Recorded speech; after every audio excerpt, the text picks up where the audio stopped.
सदाशिवसमारम्भां शङ्कराचार्यमध्यमाम् अस्मदाचार्यपर्यन्तां वन्दे गुरुपरम्पराम्। ॐ सहना भवतु सहनौ भुनक्तु सह वीर्यं कर्वावहै तेजस्विनावधीतमस्तु मा विद्विषावहै। Om Shanti Shanti Shanti. So we have completed our study of the first Adhyaya, the first chapter. Then that chapter had 3 sections. Each of the sections was called Valli.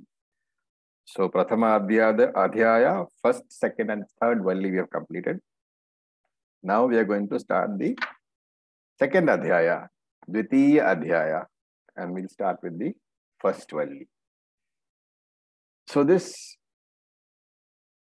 Dvitiya Adhyaya has got 48 mantras, and like in the first chapter, this chapter also is divided into 3 sections, 3 Vallis.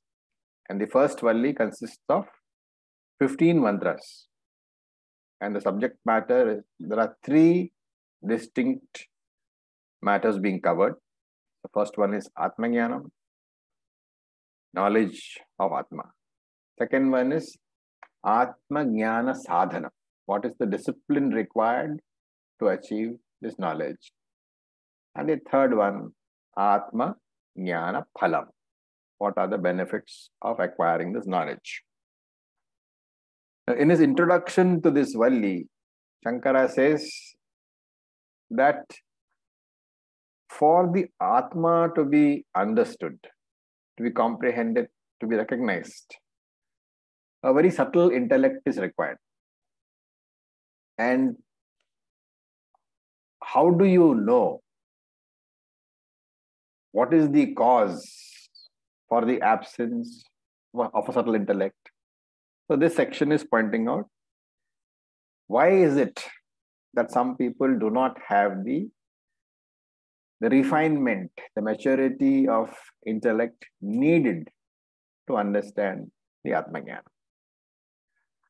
And why is it important? Why is this kind of a analysis important? Because the absence of the subtle intellect, Sukshma Buddhi, is one of the major obstacles for assimilation of this Jnanam. And before you actually work on an obstacle, to eliminate the obstacle, you have to first recognize that it is there. So once I recognize that something is an obstacle, then only I can do the sadhana necessary to eliminate that obstacle. And what is that obstacle? It's the nature of extrovertedness, the mind going outwards.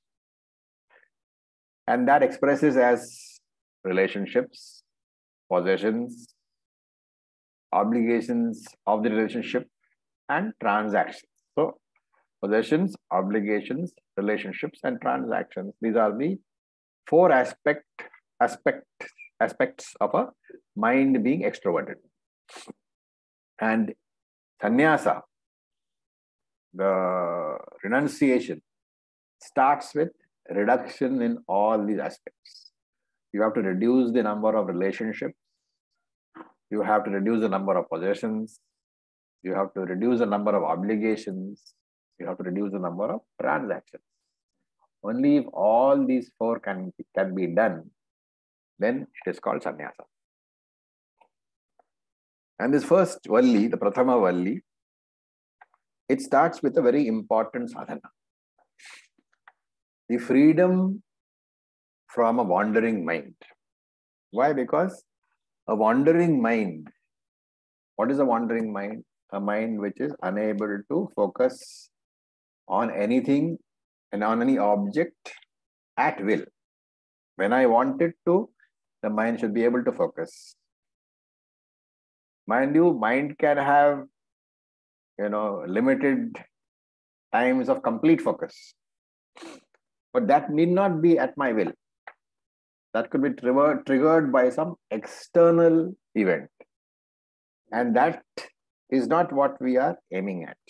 We want that mind to focus when we want it to focus on the object on which we wanted to focus. And when the mind can do that, then that mind is no longer an extroverted mind. It is no longer a wandering mind. And why should we have this capacity for focus? Because the extroverted mind, by definition, is a mind which has gone out and is therefore preoccupied with the universe, with the prapancha. And a mind which is preoccupied with prapancha, where will it have the time to focus on the Atma? And the first two mantras, therefore, point out that an extroverted mind is an obstacle to Atma Jnanam. So with that introduction, I will request Tanmayi to chant the first three mantras of the first section of the second chapter. So please unmute yourself and you can follow Tanmayi. Adhyaya Prathamavali Adhyaya Prathamavali Paranjikhani Vyatrinat Swayambhu Paranjikhani Vyatrinat Swayambhu Tasmat Param Pashyati Nantaratman Tasmat param pashyati nantaratman Kaschid Dhirah Pratyagatmanamaikshat Kaschid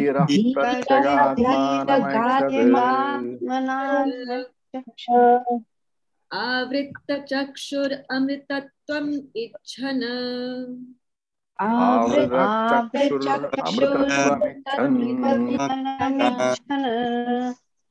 Arachah Kaman Anuyanti Balaha Parachakaman anuyanti balaha Te Mrityor Yanti Vitatasya Pasham Te mrityoryanti vidatasya pasham Atadhira Amritatvam Viditva Athadhira amritatvam viditva Dhruvam Adhruveshviha na Prarthayante Dhruvam adhruveshviha na prarthayante Yena Rupam Rasangandham Yena rupam rasam gandham Shabdan Sparshagascha Maithunan Shabdan sparshagascha maitunan Etenaiva Vijanati Etenaiva vijanati Kimatra Parishishyate Kimatra parishishyate Etadvaitat Etadvaitat. Thank you. Okay. So let us first look at the word meanings. Swayambhu. So the first line of the mantra, Vyatrinat Swayambhu. So Swayambhu Vyatrinat. Swayambhu means the one who exists by himself. The Lord. Vyatrinat. Vyatrinat is to destroy, to render non-functional. So the Lord destroyed what? Khani. So Khani is the sense organs, Indriyas. Swayambhu Khani Vyatrinat. Ishvara destroyed the sense organs. How? Paranchi. By making them extroverted. So I'm giving you the word-to-word meanings. We'll look at the interpretations in detail. So Swayambhu Vyatrinat Khani Paranchi. The Lord destroyed or made the sense organs non-functional by turning them outwards, by making them extroverted. Tasmat. And that is the reason. Therefore, Pasyati, everybody sees Parang.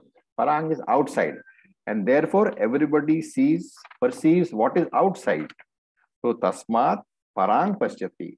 The Jiva sees only what is outside, na Antaratman, and never sees the Atman which is inside. Then, Icchan Amritatvam. Kaschid Dhiraha.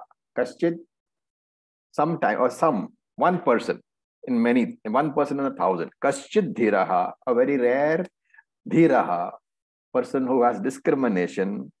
Amritatvam Icchan, having desired Amritatvam, immortality. What does he do? Avrita Chakshuhu, with the eyes covered. So, to say that eyes covered means not looking outwards, and therefore you have to take it as looking inwards. So, Avrita Chakshuhu, with eyes looking inwards, Ekshata, he sees, Pratyak Atmanam, that Atma within he sees. Okay, that is a literal translation.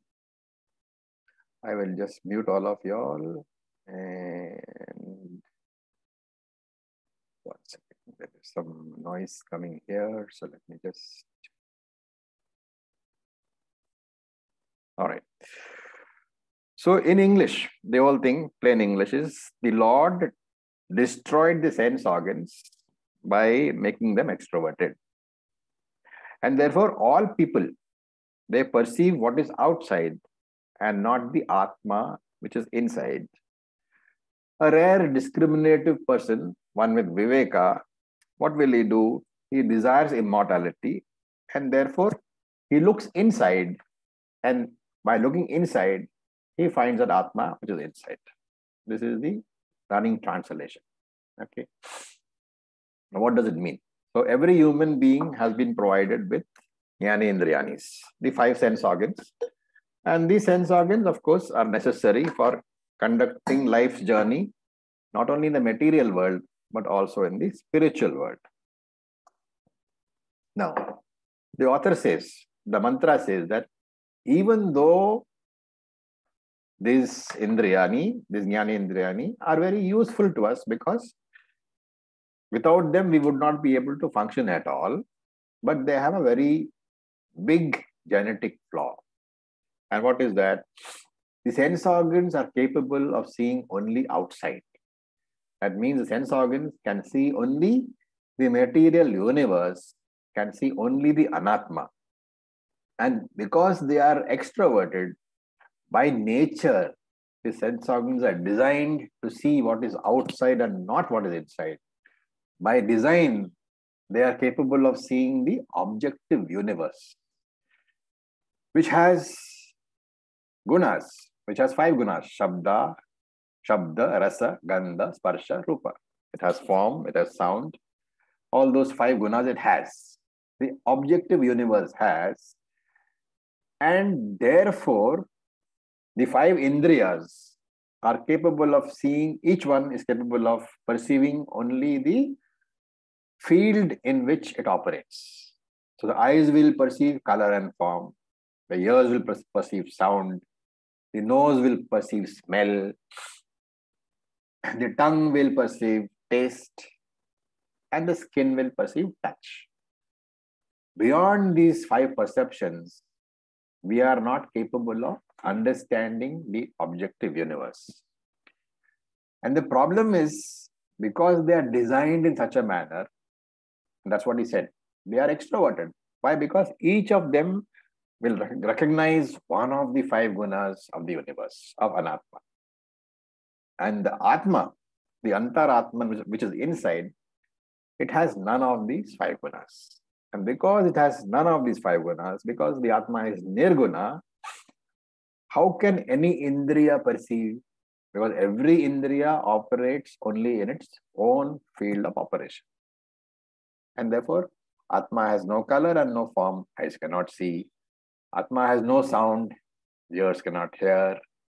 Atma has no smell, the nose cannot smell, and so on. Therefore, the Indriyas cannot perceive the Atma. And because of that, because the sense organs are unable to perceive the Atma, we persist in looking outside, and whatever we see outside, we take as real. And therefore, spiritual ignorance persists in spite of our having 5 sense organs of knowledge. And thus, when the mantra says that the Lord has made the sense organs extroverted, the mantra is saying that Bhagavan has given us, has destroyed us spiritually, has hindered us from spiritual progress, because he has made our entire sense organs, all the 5 sense organs, he has created them in such a manner that our whole life is spent in materialistic activities. Now, Swayambhu. That's the first word, Swayambhu. So the definition is Swayam Bhavati iti Swayambhu. That which Swayam Bhavati, that which exists by itself, that which has independent existence, that which has had no karanam at all. So Swayam Bhavati iti Swayambhu. That Lord is self-existent. Hence the Lord is called Swayambhu. What did he do? Vetranat.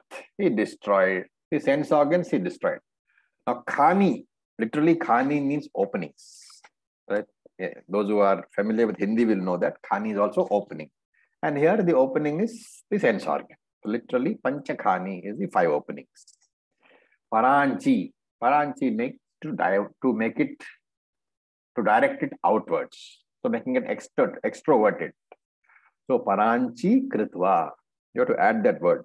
After having made the sense organs directed outwards, and because of that, everybody sees the outside world only, and the preoccupation with the outside world, with the anatma, leaves me with no time or inclination to look at the atman.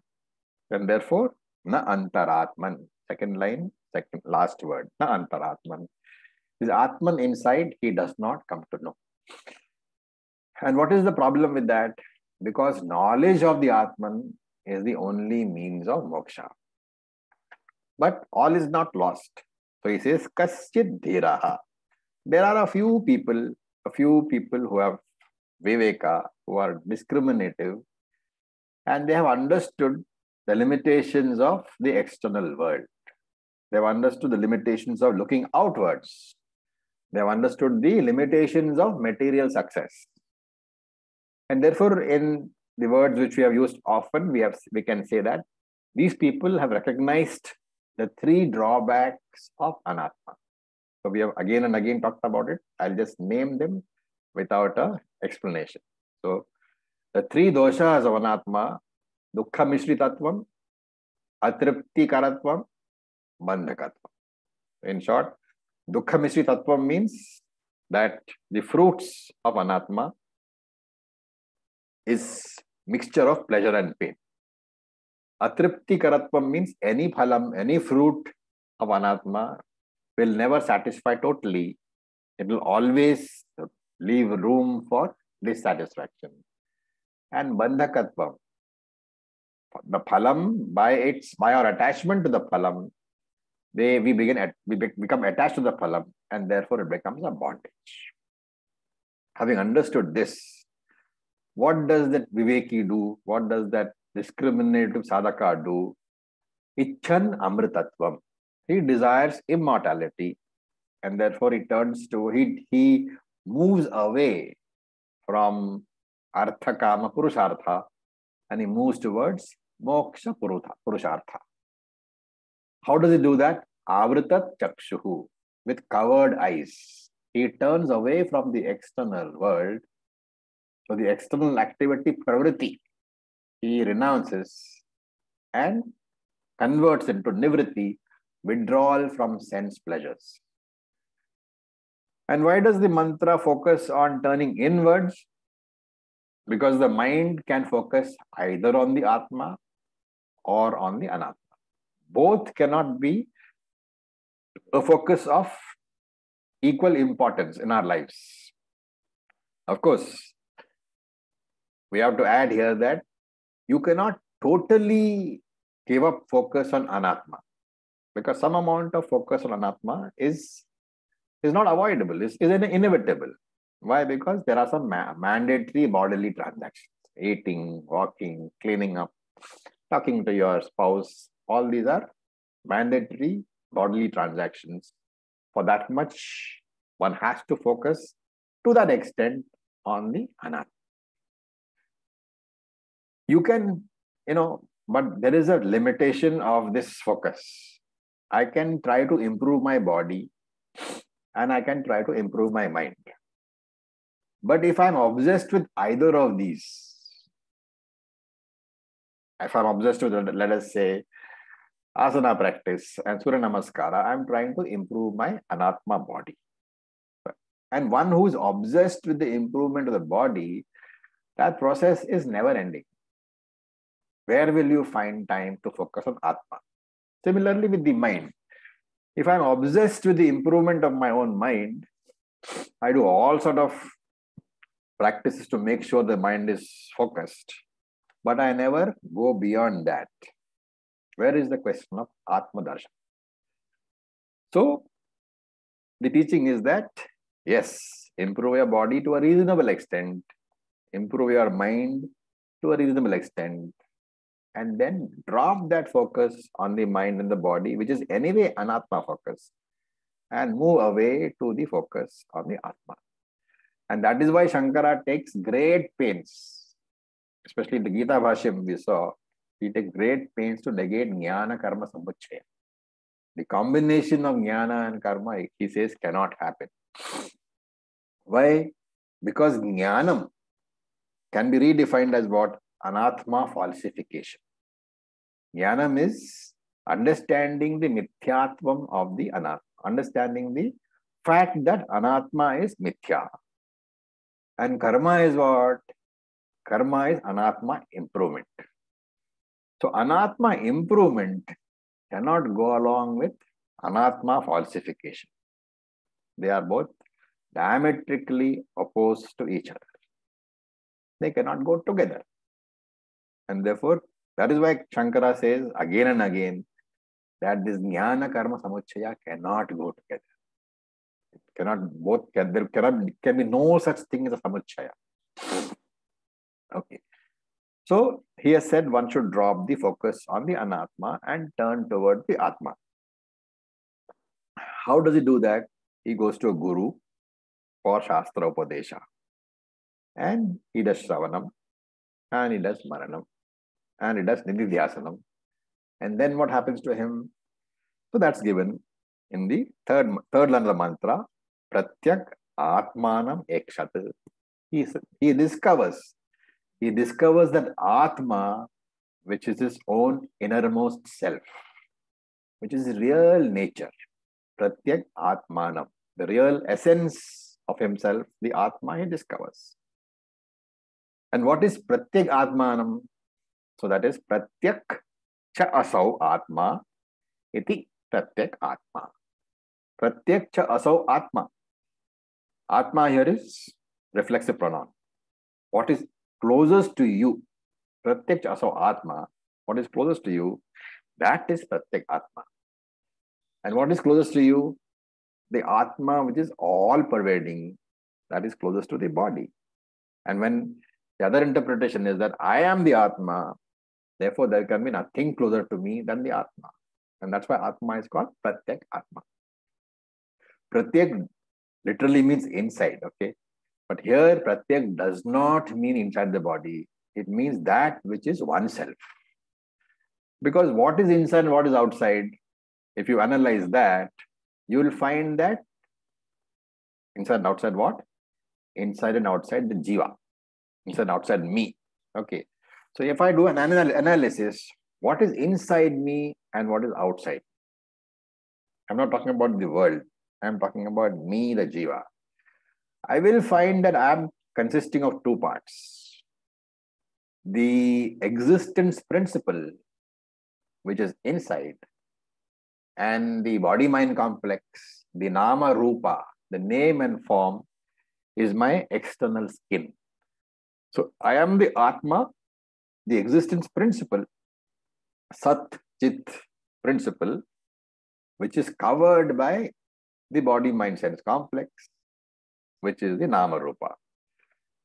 And because the Nama Rupa is outside, it is as if the existence principle is not visible because of the Nama Rupa. Obviously, that which is visible is more attractive than that which is invisible.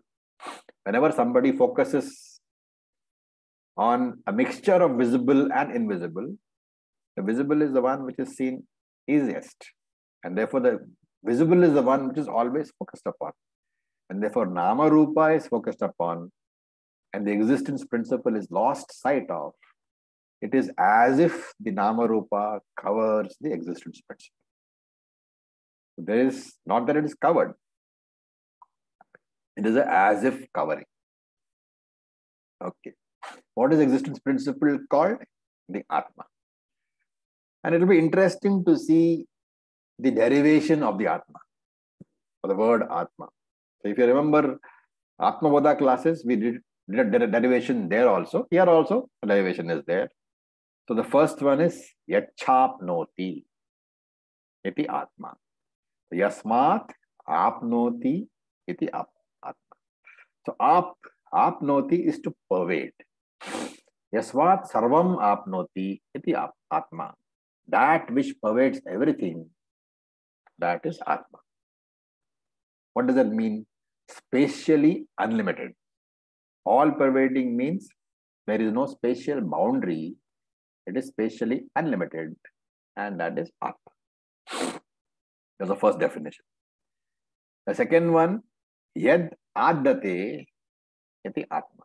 So Adate means into which everything resolves. When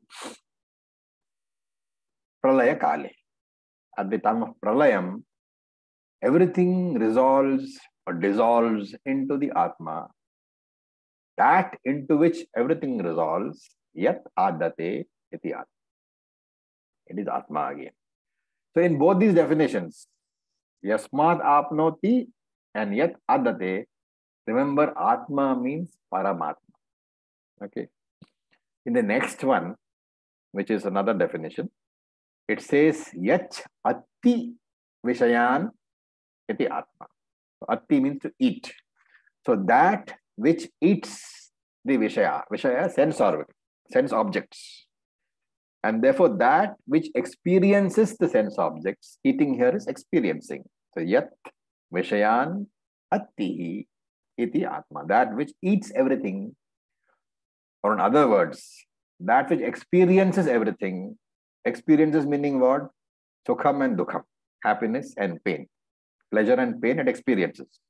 How? Through the medium of the Sukshma Sharira. Here, Atma is to be taken as what?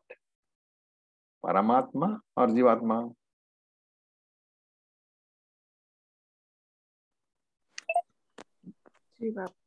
Jivatma, because it's experiencing. Paramatma has no experiencing capacity. So, Yat Atti Vishayan, that which eats the sense objects or which experiences sense objects, that is called Atma, but from the point of view of Jiva, so it is Jivatma. And then the fourth was interesting. Yat Asya Santato Bhavaha Atati, that which exists permanently. Santato Bhavaha. It exists permanently. And here, what exists permanently, Paramatma or Jivatma?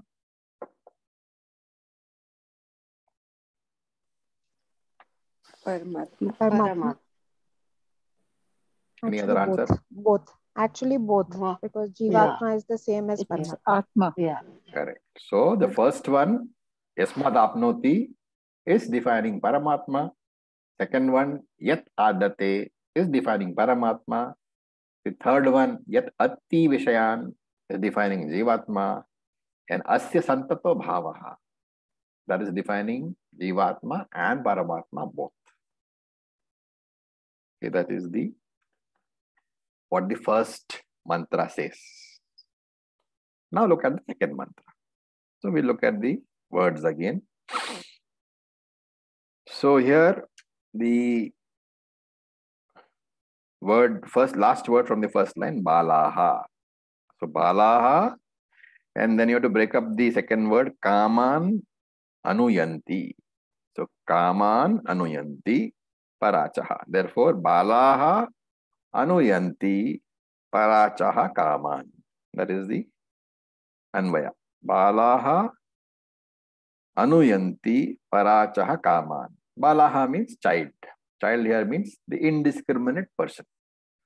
What does he do? Anuyanti. He goes after, he chases. Paracha kaman. Paracha is similar to paranch, external, parang. Paracha kaman, external pleasures, he chases. And therefore, what happens? Te yanti mrityo pasham. They enter the net. Pasham can be a noose also. They enter the noose of death with a tasya, which is all pervading. Then, viditva, having discovered dhruvam amritatvam, immortality. It should be noted here that dhruvam and amritatvam both mean immortal. So the literal translation will be having discovered the immortal immortality or immortality immortality. Athadhiraha, the discriminative ones, na prarthayante, do not seek anything, iha adhruveshu, do not seek anything among what is adhruveshu, among what is impermanent. Okay. Okay, let's see if I can just put it in simple languages. The indiscriminate bala, children, they chase external pleasures. They enter the noose of death, which is vitatasya, all pervading. However, the discriminative people, having discovered mortality, immortality, do not seek anything here among the impermanent things in life. Now let us see how we can explain that. So, pasham mrityoho. Pasham mrityoho means the noose of death or the net of death. The www samsara, the worldwide web of mortality. And that samsara website has got many pages. One is old age, one is disease, one is death, one is raga, one is dvesha, one is bhayam, fear. All the emotions are there in various pages. And of course, mortality is there. Old age is there. These are various pages which appear on the www samsara website, which he calls here pasham mrityoho.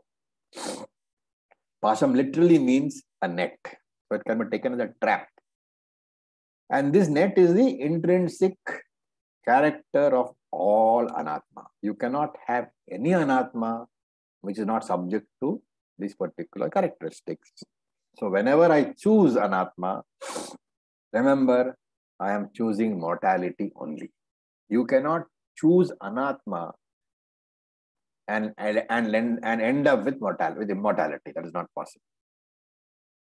And Shankara gives a very beautiful definition to pasham. So we said pasham means noose or web or net.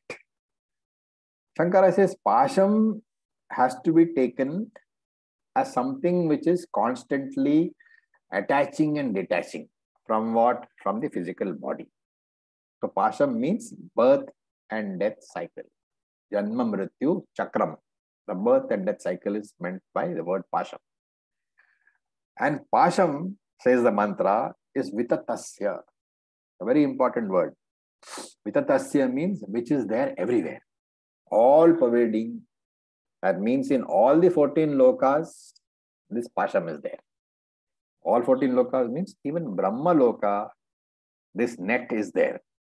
So even Lord Brahmaji is not free of this pasham. Is not free of this cycle of birth and death. Everybody in Brahmaloka also gets destroyed. Lord Brahmaji also gets destroyed. Okay, the Lord Brahmaji's case, rebirth may not be there, but the death of the body of Lord Brahmaji is definitely there. And therefore, dhiraha, the discriminative one, the one who has understood Nitya Anitya Vivekaha. What does it do? Viditva. Having discovered Dhruvam Amritatvam, immortality, what does it do? Na prarthayante iha. He does not seek anything here among adhruveshu, among the impermanent things which he is presented with. So in this world, everything that is presented is impermanent, and the discriminative one, therefore, does not get attached to, does not get obsessed by anything in this world. Now we said Dhruvam Amritatvam, and I said that both have the same meaning. So Shankara, of course, nothing goes past Shankara. So he adds in his note in the commentary, why is this Dhruvam added? Dhruvam is an adjective. And the noun here is what? Immortality, Amritatvam. So why does he add the adjective which is immortal to a noun which means immortal? Coming up with two immortals. Is there more than one immortality? And Shankara says, yes. There are people who have very long life. Like Brahmaloka, right? Brahmaloka has life, very, very long life as compared to human beings or anybody in this loka. And therefore, these people whose lives are relatively much longer than ours, they are said to be Dhruvam, relatively immortal. So, and therefore you have two kinds of immortality. Relative immortality, which is apekshika amritvam. Apekshika means relative. So there are two kinds of amritatvam. One is apekshika amritatvam and one is atyanta amritatvam. And why do you add an adjective? Because when there are two similar objects and I am referring to one of them, then I have to add an adjective. So here you have two similar objects, both of which are amritatvam, immortality. Like if I want to, there are two glasses on the table, let us say. There's two glasses on my dinner table, and one glass is made of steel, and another glass is made of silver, or made of gold. And I say, get me the glass. Then the person to whom I'm addressing that would have a question, which of the glasses? And therefore, I add the adjective, get me the steel glass, to distinguish it from the gold glass, right? So when there are two similar objects, then you need to add an adjective to avoid confusion. And Shankara says that is why Dhruvam here is added to indicate apekshika amritvam. So atyanta amritvam is there and apekshika amritvam is there. Shankara gives the definition of amritatvam. Pratyak atma sarupa avasthanam. That immortality which is in the form of abiding in one's own nature. As Pratyak atma, that is called Dhruvam. The addition of the adjective Dhruvam here is to distinguish the Amritatvam from Apekshika Amritatvam. Dhruvam Amritatvam means Atyantika Amritatvam, absolute immortality, as different from relative immortality. And that is why the word Dhruvam is added to show that Shankara, Yamaraj is referring to absolute Amritatvam, which is in the nature of what? Pratyagatma Swarupa Avasthanam. That absolute immortality is in the form of abiding in my own true nature as Brahman, my own true nature as Pratyak Atma, as Atman. And that is why Yama says, once having achieved that, what have I learned? I have learned that I can depend on myself and I'm not dependent upon the external world. And therefore he says, Iha na prarthayante. They do not seek or depend upon anything in this world. They have no expectations at all. Because by now we know But every expectation is the seed for what? Emotional disturbance. And if you don't want to be emotionally disturbed, you have to drop all expectations. You can have non-binding expectations. What is non-binding expectation? If it is fulfilled, it is great, wonderful. If it is not fulfilled, also it is okay. I am not unduly disturbed. And therefore the teaching is that you should claim Atma as yourself. At the same time, remember that as a Jiva, there is an Anatma component also. Improve that component if possible. Accept the imperfections of the Anatma. If possible, improve upon it. If not possible, accept it.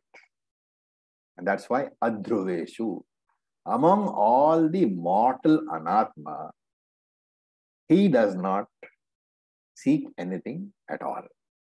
He knows they are all temporary, they are all impermanent, they will add nothing to him. His perfection, his Purnatvam can never be disturbed by the Anatma. And to understand all this, you need a non-extroverted mind. Now, if you don't have one, what is the solution? Yamraj does not say. As you can see, Yamraj ignores the topic completely. Perhaps Yamraj assumes that Nachiketa has studied the Bhagavad Gita. What is the answer to getting an introverted mind? It's very simple. It is the preliminary stages of the sadhana, karma yoga and upasana yoga. Okay. Now let us look at the third mantra. Acharya, may I interject to ask something which actually might not be so relevant, but No, go ahead, please. because it is there, you explained it so nicely about the apekshika and atyantika, and therefore the use of this term dhruvam. Yeah. So when one thinks of it, even here within this Mrityulok of ours, time itself is perceived differently by different beings. Absolutely. So for human beings, 70 years or 80 years, it seems like 70 years, 80 years, one lifetime. For a fly, it might have a span of 24 years or 24 hours, but it still has its own life. Absolutely. And for that fly, it seems like an entire lifetime. So even for the ones in these other lokas, it's not like, for them, it isn't so much time. For them also, it probably is, okay, just one lifetime. Yes. We are looking at it because you have to have a basis for comparison. So you're comparing with a human life. Yeah, no, and therefore the fleetingness of even that, it's as fleeting as fleeting as here also. Simple. So I don't know if you have seen, if when it rains, you have these flies which suddenly appear. They live for 24 hours. And that's a full lifetime for them. So the fleetingness in anything that fleetingness in anything, exactly. That is why dhruvam. To know that it means absolute immortality, which can only be in one manner. That absolute immortality means that I am identified with the Atma. I know that everything exists within me. Whatever will exist within me will come and go. But I remain forever. That is dhruvam. Everything else is apekshika amritat.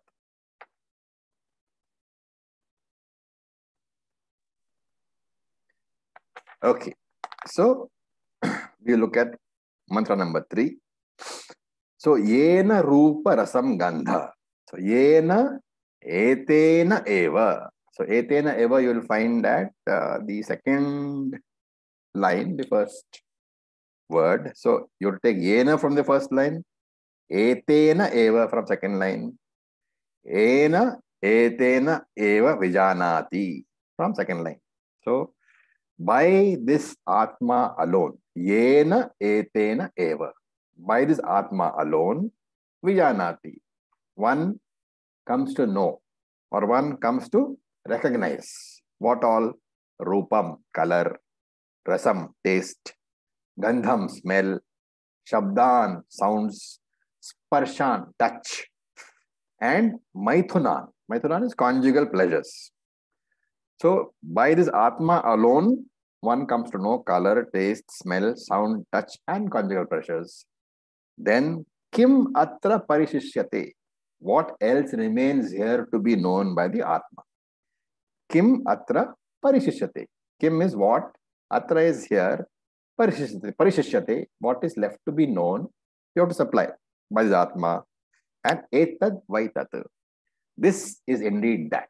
That is a very, very important word over here. Etad Vaitat. This is indeed that. What it means, we will see. So he is saying, Etad Vai. This is indeed that.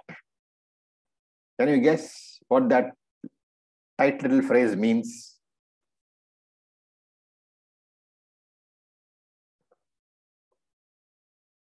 What is what? This is that. What is what? This Atma is that Atma. This is Atma, which you, O Nachiketas, were asking about. So, Etad Vaitata is the answer of Yamraj. That you, Nachiketas, were asking about the Atma. Etad Vaitata. This is that indeed.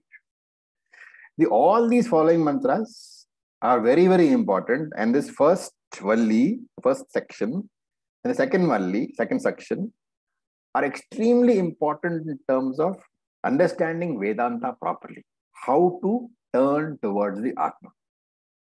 And Yama is using a method which we have seen in one of the Prakarana Granthas. Drik Drishya Vivekaha. The difference between the seer and the seen. What is that? That method is very simple. I, the observer,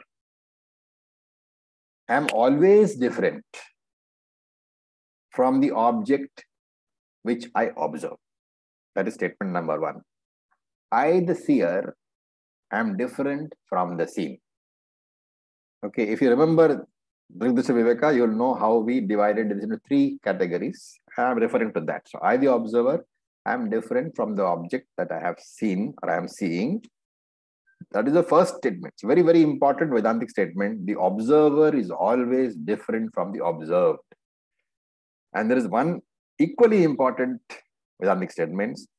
Any properties, any attributes which belong to the observed or the experienced objects, they belong to the observed and the experienced objects alone, and they never belong to the experiencer.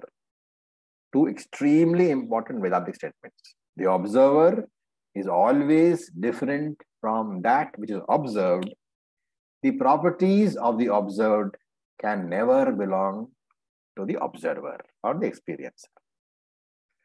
And therefore, if I am observing something, body, mind, complex, whatever, I am free from all the attributes of whatever I am observing.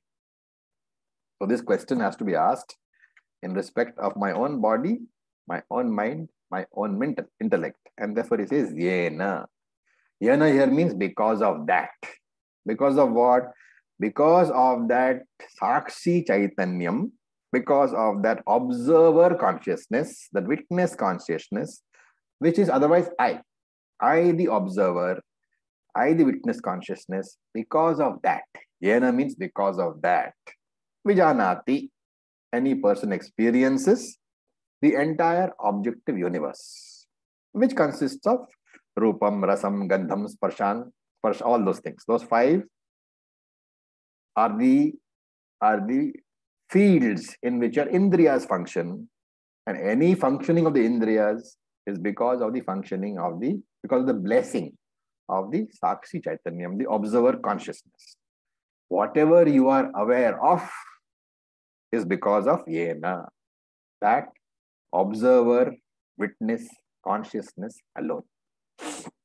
And not only the world, Maithunyam.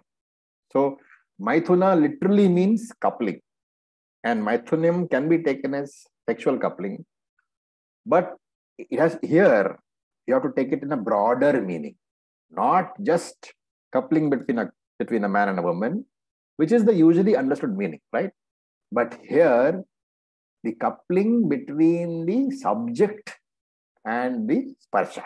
So subject and rupaha, subject and sparsaha, subject and gandhaha. Oh, that is also a couple, right? It's an interaction. The eyes interacting with some object of the eyes is Maithunam. The ears interacting with the object of the ears is Maithunam. Therefore, all the interactions using all my five senses, what do I get? I get pleasant as well as unpleasant interactions. These are all to be included in Maithunam over here. And therefore, he says, with Rupam, Rasam, Gandham, Sparshan, and Shabdaha, he has covered the entire material universe. With Maithunam, he has covered all the interactions also. And ete yena vijanati. Yena etena eva vijanati. By this observer consciousness alone, called the Atma, everything is witnessed. Everything is possible. There is nothing in the creation which is outside the range of consciousness of the Atma. That is what he's saying. The Atma is all pervading, all pervading. The very universe exists, the very creation exists inside the consciousness principle, inside the Atma, inside Brahman. And therefore, how can there be anything in this creation which is outside my range of consciousness, which is outside Brahman? And this kind of a Brahman, Onachikatas, Etad Vaitat. That all-pervading consciousness, that is the Atma which you asked about, and that Atma you have to claim as yourself. And that is the teaching. So with that, we'll stop for today. Any questions? You'll notice that you can either view this as a quantum jump in your understanding, or those of you who have already done the other Upanishads would be saying that it is the same thing being repeated. Yes, the teaching is very simple. The teaching is you are Tattvam Asi, you are Brahman.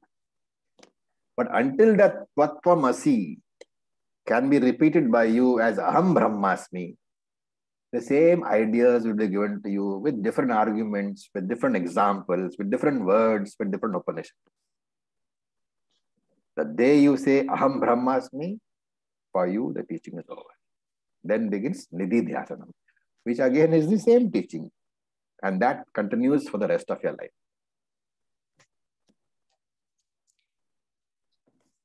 Acharya, I have two questions. Yes. Please go ahead. So,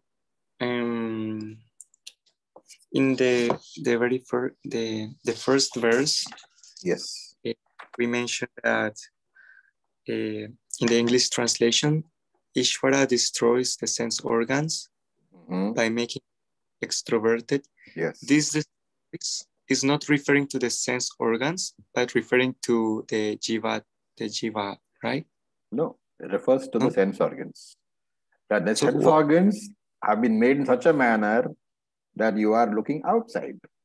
And therefore, sense organs are of no use to you for understanding yourself as the Atma. That's what it means. So they have been made non-functional for spiritual purposes. Oh, so that's why he used the word destroys. Yes. Okay, thank you. And the second question is that about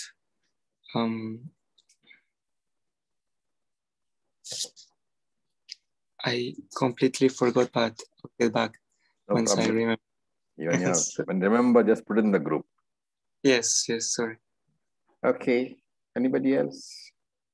I remember. Okay. Sorry. So is we were talking about the Sukshma Buddhi is necessary for Atma, to understand the Atma, to the Atma Jnanam.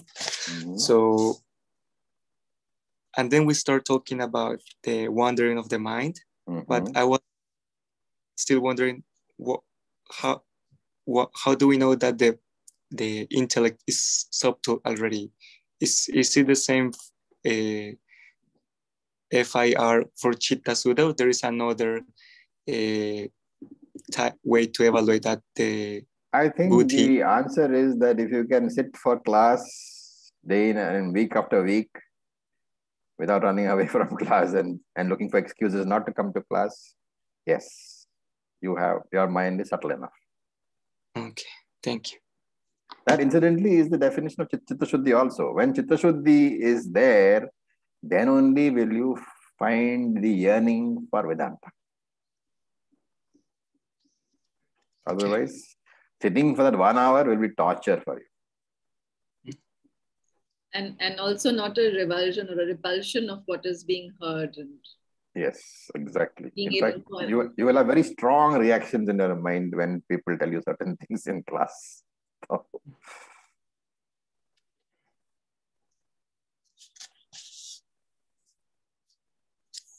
Okay. It's like your interest is your eligibility to the class. Absolutely. It is that interest which is your eligibility. When you feel that, oh, I must go and, go and get into this class. Remember that the initial enthusiasm is not the interest, okay? And for that, you have these very classes. All the classes, initially, they will be brimming, with all 100 people on some, all having signed up, 150 people signed up, 200 people signed up. But after 3 months, you will find 50 people. So this very same Upanishad is a different category, but all of you are long-term people. But if you look at BE5, we had 100 on the first day. And now we have average of 70, 75. If you look at Tanmai's Tattvabodha class, she had 99. She had actually more than 150 who have enrolled.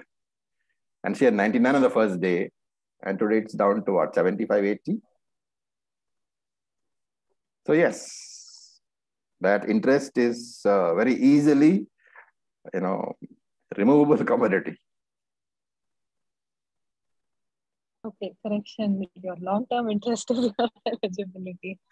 Long-term interest, which means you should be able to come again and again and listen to the same old thing.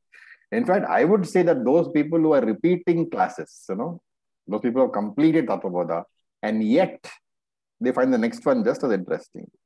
There you find Sukshma Buddhi. Oh, Acharya? Yes. There's no lack of interest. I'm finding my challenge, I think, to be Shama Dama. So that means I need more Upasana. Shama Dama. No, you need, for Shama, you need Upasana, of course. For Dama, probably you need a bit more Karma Yoga. Okay. But one thing you should remember, that the same term, Shamadama, for which we say basically, this is a big secret, okay? Don't tell it to anybody. You come to Karma Yoga and Upasana Yoga before Shravanam Mananam, right? That's what we always say. Shravanam Mananam should be preceded by Karma Yoga and Upasana Yoga.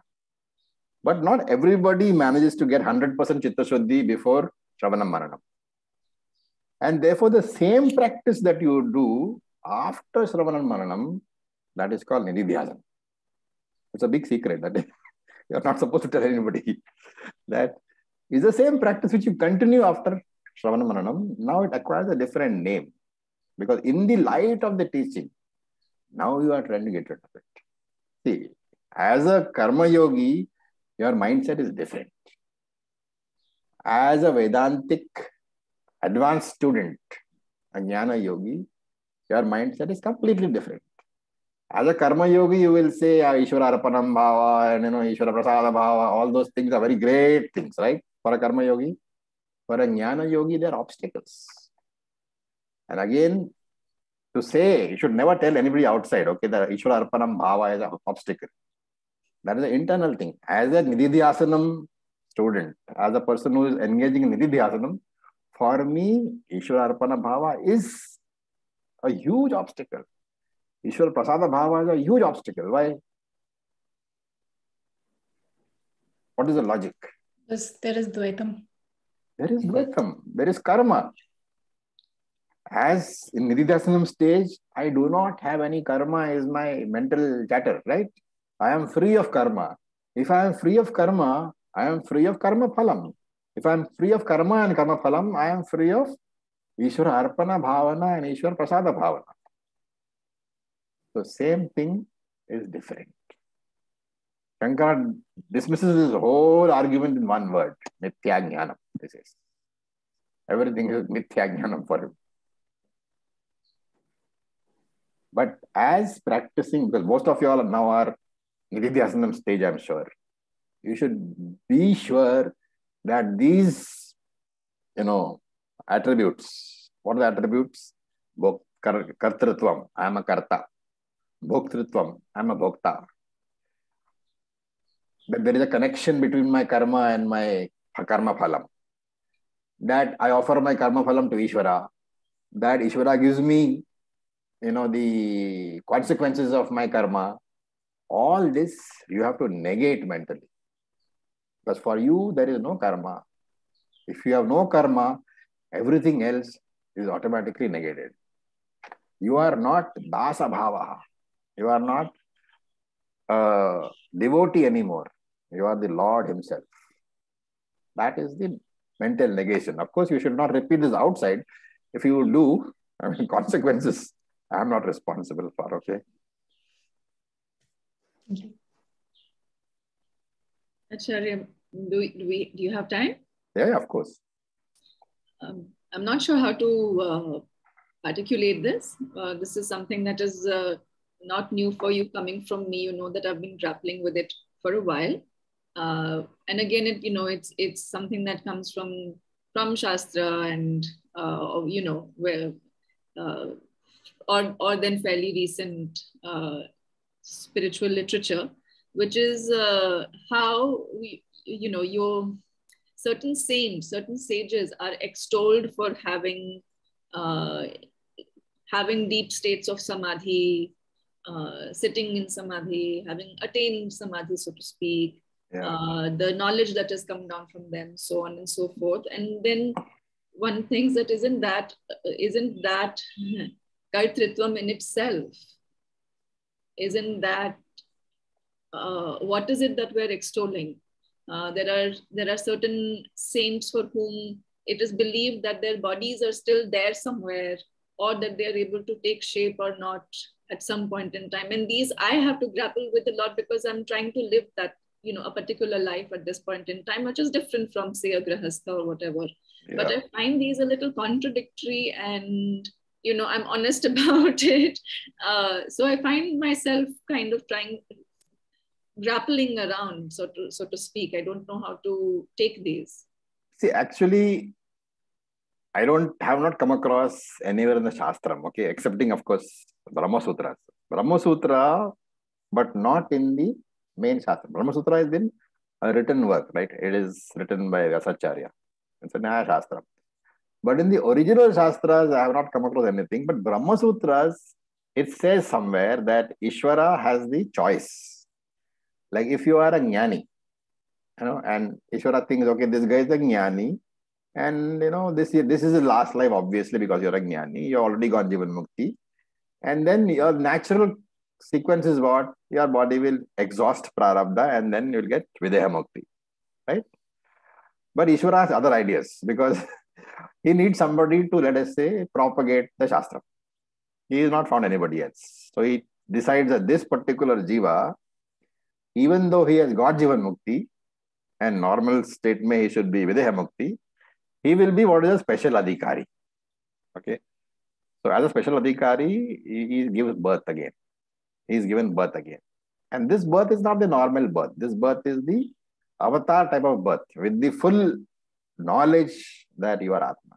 And in that birth, and here Brahma Sutra says that birth can be as many lifetimes as possible, can be in as many forms. Simultaneously in one birth also he can be reborn as different people. This is what, if that is so, then your concept of his body is there, is taken care of. Birth for whom, Acharya, then? He needs a body, right? If you have to teach something, you need a body. No, but who is the he who needs the body? There is no he. But not having given him Videha Mukti, that special prarabdha is given by the Lord. So what happens is, same jiva, his prarabdha having been ended, that Lord adds on, suffixes the extra prarabdha, and that same jiva carries on. Because the prarabdha has not ended. A bit unfair if you ask me, but no. Isn't that against the law of karma? So Karma Phaladata says that I can add prarabdha not to give you any trouble. This prarabdha will not give you any trouble because you are born fully realized. But this prarabdha is for executing my job of teaching, so that I don't have to take avatar and come again. Probably that's the reason. I don't want to take avatar again. I think the understand you use the right word, which is basically prarabdha. Yeah. I don't, okay, so maybe it's not, Ishwar he's not adding anything on. Maybe it is just prarabdha, and maybe that is exactly what that particular body is meant for, that particular, body, mind, sense complex is actually for very first special prarabdha, yeah, exactly. And not for one's, not for an individual life of. Yeah, and if you take that into consideration, then you can explain when you say that people say that their gurus are still having a body somewhere. If you want to explain it that way. So it's all very interesting, the Brahma Sutra, but it's far away, right? So, like one can understand about the rishis, about Rishi Vedavyas, so one can understand about those, but in the recent past, it's a little, even whether it is from the 13th century or 15th century or so on and so on, it's a little difficult to get one's head around that, I think, at this point. Probably somebody like Shankara, I suppose. Yeah, no, apart from him, him, not so recent history. Yeah, and otherwise I don't come across any, because Lord has said that whenever you are really needed, he will appear, or this sort of avatar will appear. So right now we can say that we are not really, needed as yet, because people are still coming for Vedanta class, everywhere. In fact, if you see, over the last 10-15 years, the number of teachers have gone up substantially. They are giving their inputs. At the same time, materialism has also gone up. But earlier on, 10 years back, how difficult was it to find a teacher? And today, it's much easier to find a teacher. So things are improving from that point of view also. Therefore, maybe yada yada hi dharmasya is not yet applicable. Thank you so much, Acharya, for your patience. Okay, so with this we'll stop. Om Purnamadah Purnamidam Purnat Purnamudachyate Purnasya Purnamadaya Purnam Eva Vashishyate. Om Shanti Shanti Shanti. Om Tat Sat. Om Namah Shivaya. Thank you for your patience. Yeah. Om.